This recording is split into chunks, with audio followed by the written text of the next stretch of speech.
এটা কালাভুনা পাতিল সহ বসাই দিতে তোমার একবার গ্লাসটা দাও। এটা মাটন মাটন রেজালা হয়ে গেছে একদম। হ্যাঁ মাটনটা দেখ তার এই হচ্ছে জামাই আদর পাতিল সামনে দিয়ে জামাই আদর।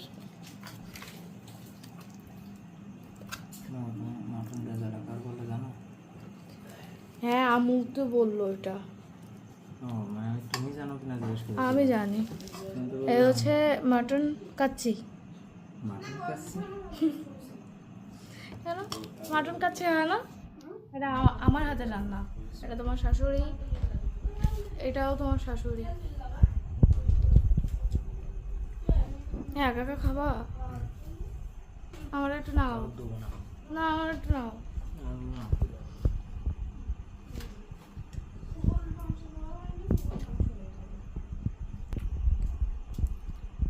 জামাই আদর ইহাকে বলে। আমার একটু দাও।